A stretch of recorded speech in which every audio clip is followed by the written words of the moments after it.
By Ashley Cowie Part 2. The Golden Sun Disk was used to control 41 ceke lines, energy lines which emanated from the temple across the entire Inca territory, which were believed to control the spiritual climate of the Inca people, who made ritual offerings at altars and shrines located upon these ceke lines. Inca priests regarded the Temple of the Sun as the center of the known universe, and the Golden Sun Disk was located at the center of the center.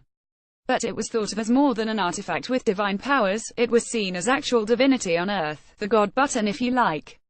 This second article recounts my search for the Golden Sun Disk in the mountains of Peru. A brutal jungle war for Cuzco was fought for almost a full year until Manco's people retreated to the last city of the rebel Inca Empire, Vilcabamba, almost 100 miles northwest of Cuzco, located on the Chontabamba River, a tributary of the Urubamba River. Manco Inca founded Vilcabamba in 1539 as the capital city of the Neo-Inca state. For 2 years the Pizarro brothers searched the Andes for Manco, and in April 1539 they discovered Vilcabamba and captured his wife, Queen Cura. The Pizarro brothers stripped her naked, strapped her to a tree and spent hours firing volumes of bamboo arrows into her body before floating her punctured torso down the Vilcanota River in a basket, where it would eventually be found by Manco, mountains between Cuzco and the Vilcabamba region. On June 23, 1541, the game changed when Francisco Pizarro was assassinated in Lima by 2 of his own men, who had become jealous of the personal gold wealth he had amassed for himself. The assassins subsequently sought refuge with Manco Inca, who welcomed them in, but in 1544, after many guerrilla battles in the mountainous regions of Vilcabamba, the 2 assassins murdered Manco, fulfilling a deal with the King of Spain, who in return for Manco's assassination, promised them pardon for having murdered Pizarro. Manco was stabbed while playing a game with the 2 Spaniards, who were quickly arrested and killed, and he was succeeded by his son Siri Tupac Inca, who continued to hide out in the Vilcabamba region until 1572, when it fell to Spanish control, after which the city was destroyed then lost, becoming the fabled lost city of the Incas. When Manco Inca retreated in 1535 and founded the Neo-Inca capital city of Vilcabamba, one of the first tasks he would have undertaken would have been to erect a new central temple of the sun so that the people could maintain their daily worship of the sun god Inti. Because the sun disk was regarded as the center of the Incas' universe, the fulcrum of their entire cosmovision, it would have been reinstalled in a new temple where it would have been used by the priests as an anchor in their solar rituals and ceremonies, and most importantly to regain control the national ceke lines which flowed across the Inca state. I had spent a week in Cuzco meeting archaeologists and specialists at the most important Inca ritual sites, learning about the old Inca beliefs. Having gained a basic overview of Andean cosmovision, we were ready to launch our expedition to the Vilcabamba district in search of Manco's personal residence, a remote mountaintop structure known to Incas as the Jewel of Punkyok, Inca Wasi. Once thought to be an isolated structure, Inca Wasis' incredible level of preservation makes it rarity among Inca ruins, but it's way off the beaten track. Inca Wasi is located at 13,000 feet, about 90 miles north of Cuzco and 20 miles from the Neo-Inca capital, Vilcabamba. In fact, in 2011 only 7 people attempted to make the climb to Inca Wasi, 5 of whom made it and the other 2 gave in halfway there. We left Cuzco at 8 a.m. and drove past endless lines of spiritual tourists marching to Machu Picchu hoping to catch some Inca wisdom, and after 18 grueling hours navigating the broken Inca Trail, mudslides, floods and fallen trees, in a convoy of reconditioned 1980s 4x4s, we eventually reached Vilcabamba and met our expedition team, who had already started to set up camp at the foot of the mountain trails. Our expedition crew rallying together at the foothills of the Vilcabamba region. The next morning before setting off we double-checked that our filming equipment was properly secured to the horses. This expedition cost in excess of $100,000, so getting to the top of Inca Wasi to find a camera was broken, or that the microphone didn't work, was simply not an option. On top of food, water and other survival essentials, we had waterproof camera and audio housings, equipment tents, industrial battery charging units, lighting equipment and 2 of everything, just in case we followed traces of Inca road, immaculately laid stonework, as it snaked its way across the landscape, sometimes disappearing completely, then reappearing precisely where one needed it most. Inca roads are like magic writing. You can see nothing in front of you, but a change of angle or a difference in the light, and you suddenly see a line traversing a ridge, usually unnaturally high, as Incas prefer to travel at height and always walk instinctively on the high side of any given valley.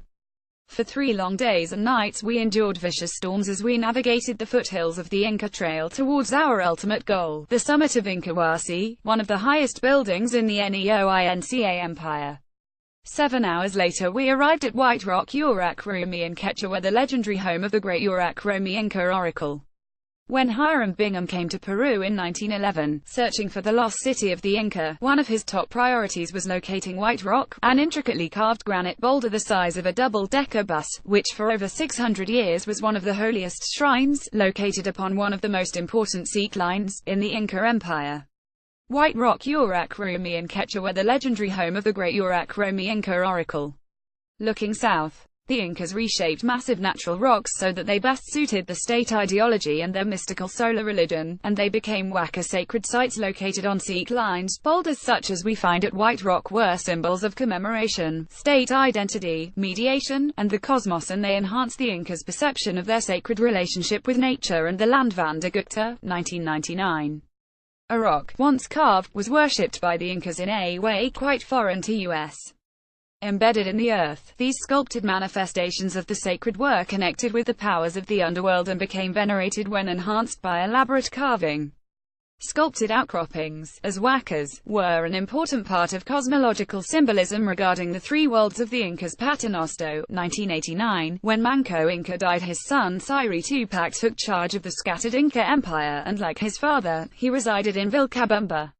From here he could safely retreat in any direction if the city came under Spanish attack. After the Spanish sent a message to Sayri Tupac promising him a peaceful life if returned to Cuzco, he consulted the oracle to ask whether or not to accept the Spanish offer. The 2 previous times he had asked the oracle, the answer had been negative, but this 3rd time, the oracle said yes, and Tupac moved back to his beloved Cuzco, leaving his brother behind to rule the Vilcabamba.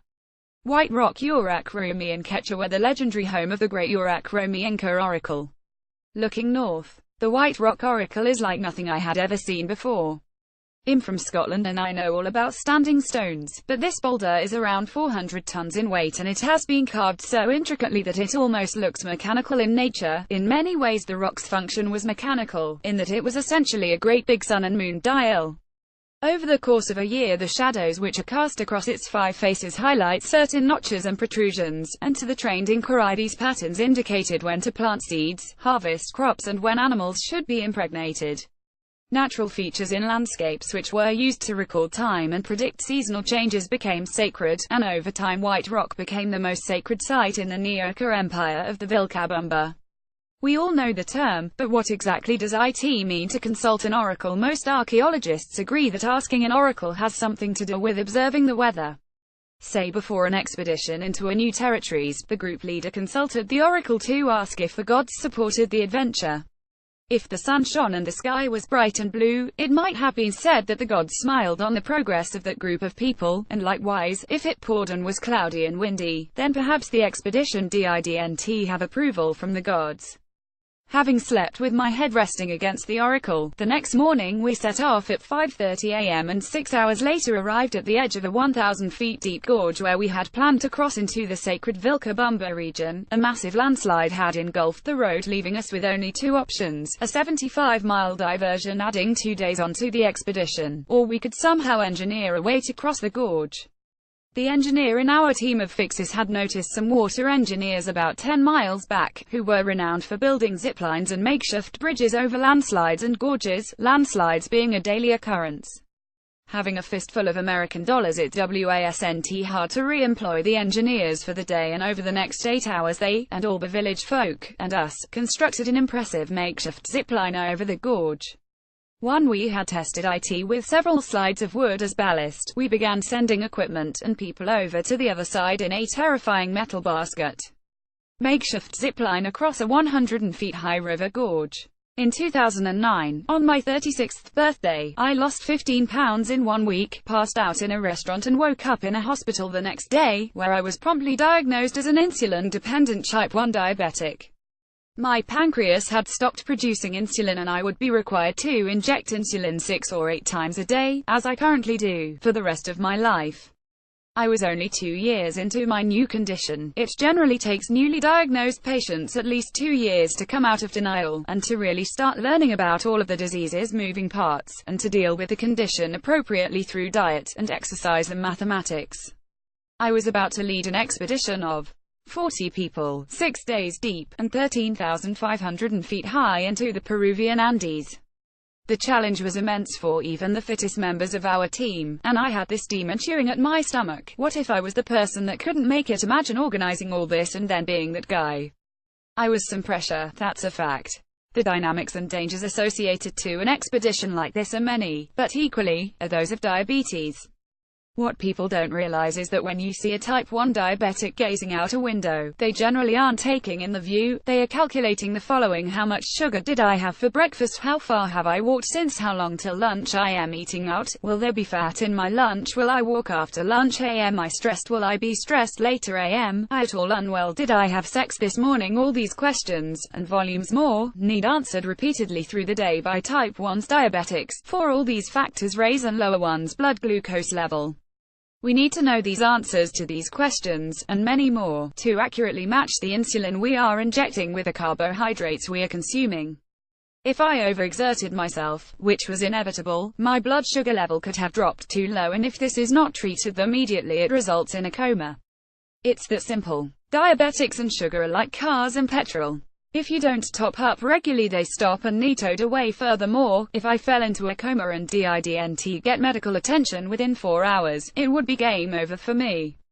You see, type 1 diabetes is unique to every patient, essentially because we all metabolize at different rates, and this constantly changes with age. Before we set off, I spent an hour with the expedition medic so he could try and understand my version diabetes. We calculated that we were about to undertake the equivalent of running 2 marathons in 1 week, which would require an enormous amount of carbohydrates to achieve. You need approximately 300 grams of carbohydrates, consumed throughout the day, to maintain a balanced energy level. I would need 900 grams a day to get to Inca and back, alive. The production team had employed a company of French fixers who knew the Vilcabamba region. They had a great reputation for fixing problems and making things work, and in their team they had a rope specialist, a tracking and map specialist, an electrical engineer, 2 experienced drivers and 2 translators to handle the local variances in language from region to region. As a rule, I never expect anybody to look after my illness, and I avoid it weighing on anybody. I take pride on being totally self-sufficient and dealing with it myself. This being the case, I had prepared a waterproof cooler stuffed with different types of sugar carbohydrate stocks. Chocolate and candy for quick-release sugar hits, and bananas and brown bread for when I needed slow-release carbs, depending on whatever we were doing at any given time. I gave my cooler box to one of the Inca guides and personally watched him strap it onto a pack horse. We were sorted, and it was time to get on with getting to the top of the Andes and hopefully locating the lost golden sun disk. What could possibly go wrong? Over the next 2 days we navigated dense rainforests and eventually came above the tree line and began crossing exposed mountain plateaus. We trekked past endless unexplored Inca agricultural settlements and ruined farm building walls and luxury structures like stone baths cut into river banks. All the way a nasty thunderstorm followed us, which rendered survival essentials like lighting fires at night and heating food and water virtually impossible. Thick fog reduced our visibility to 5 meters at times, and our spirits were almost crushed by the end of day 4, added to by the fact that parts of the climb were so steep that we had to pull up the horses carrying the equipment. As expected, at around 9,000 feet the horses began to suffer exhaustion and we had to leave them behind. Predictably, when one reaches the TWOTHIRDS stage of most challenges, the weak and the strong form 2 distinct factions. It takes a special sort of charge, a passion, yea strength, to climb the last wall in any challenge. By the end of the 4th day, 3 of the expedition team began showing symptoms of exhaustion and they opted to stay behind with the horses and excess equipment. The temptation is to motivate, encourage and lift those who buckle, but we all had enough to carry, and people who give in only serve to hold back those with a drive. One has to accept that in life there are hunters and farmers, and we had no time to train farmers how to hunt. On the morning of day 5, a 7-strong film crew, led by field producer Inca Phillips, and 10 Inca mountain guides set off for the summit, and after 9 hours hiking we reached a plateau at around 12,500 feet where we set up camp to recharge all the filming equipment in preparation for our hike to the summit the next morning. We didn't sleep a wink that night as the gods had sent a storm to cap all storms. In the darkness we struggled to pin down tarpaulins and made every attempt to keep the filming equipment dry, waiting for the sun to rise. The summit came into view with the first light around 5 a.m. Let me remind you, we were at 12,500 feet altitude, 9 hours from the expedition, and a week from the closest hospital. I had 120 grams of carbohydrates left in a tube of syrup in my pocket and all my carb stores were untouched, waiting for this moment. I felt strong and ready to climb to Inca. The medic and I got together and did our maths. Each of us was carrying about 40 pounds of equipment and it was around 1,000 feet to the summit, but it was a nearly vertical climb. The air was thinner, so my sugar absorption would be greater. We finally worked out that I needed about 300 grams of carbs to make it halfway to the summit. I turned to the French fixer and asked him for my carbohydrate supply box. He walked off and after 3, then 4, then 5 slow minutes he returned to the group with his head slumped, and whispered in a deep French accent, "The box of carbs is back with the horses, 9 hours back down the mountain." Through the storm, the team looked at me with utter terror in their faces, rightly so. They all instinctively started banging their pockets furiously looking for anything with sugar. The medic had a syringe of pure glucose in his kit which would revive me from a coma for an hour or so, but it was useless as the camp was 9 hours away. In an act of compassion, which I can never repay, Inca turned on the French fixer and in a display of raw female fury, she tore him a new asshole, at around 12,500 feet. Ashley thinking his number was up. I needed to think sharp and fast. I distanced from the group until I was out of sight in the fog, where I kneeled down on a rock to think. Everything in my world became so vivid, so colorful and real. I could smell everything so clearly. My survival instincts were peaking. I started to smile tightly, with terror. If that makes any sense, all I could think was, this is it, you pushed it too far. I started to think not of survival, but of my parents and brother. It was upon checking my phone to see if I had enough battery to make a goodbye video, that everything changed. WTF, I was letting myself be consumed with morbid thoughts and I was spiraling downwards. With no spiritual illusions or connotations, an instinctual fire rose from my toes and spread throughout my body like a cloak of invincibility. I gritted my teeth and thought, I need to man up and fix this now.